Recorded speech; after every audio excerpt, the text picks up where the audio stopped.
राज्य मंत्रिमंडळाची आज बैठक आहे। यात राज्यात मुसळधार पावसाने झालेलं शेतीचं नुकसान यावर चर्चा होणार आहे।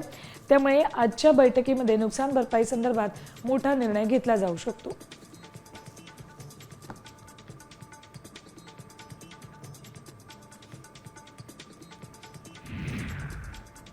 राज्यात पावसाने उघडीप दिली। उन्हाचा चटका आणि उकाड्यातही वाढ झाली।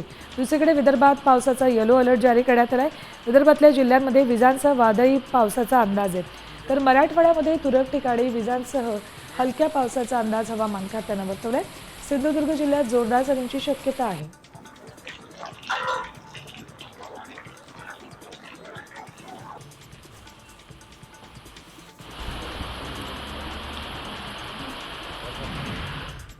हृदयरोग असणाऱ्यांना नवसंजीवनी मिळणार आहे। नॉर्थ वेस्टर्न युनिव्हर्सिटीच्या शास्त्रज्ञांनी तांदळा एवढा पेसमेकरचा शोध लावलाय। हृदयाचे ठोके नियमित झाल्यावर साधारण 5 ते 7 आठवड्यात हे उपकरण शरीरात पूर्णपणे विरघळतं। या क्रांतिकारी शोधामुळे रुग्णांचे उपचार अधिक सुरक्षित आणि सुलभ होणार आहेत।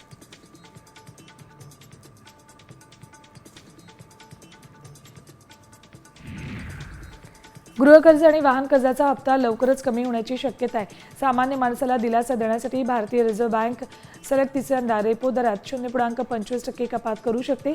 महागाईचा दर 4%पेक्षा कमी असल्याने रेपो रेट कमी होण्याची शक्यता आहे।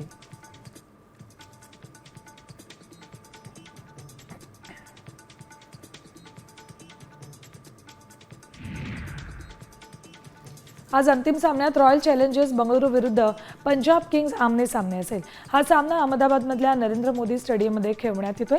पंजाबची अंतिम फेरीत पोहोचण्याची ही दुसरी तर आरसीबीची चौथी वेळ आहे। मात्र त्यानंतरही दोन्ही संघांना अंतिम फेरीत विजय होता आलेला नाही। त्यामुळे दोन्ही संघांची 18 वर्षांपासून IPL ट्रॉफी उंचावण्याची प्रतीक्षा कायम आहे।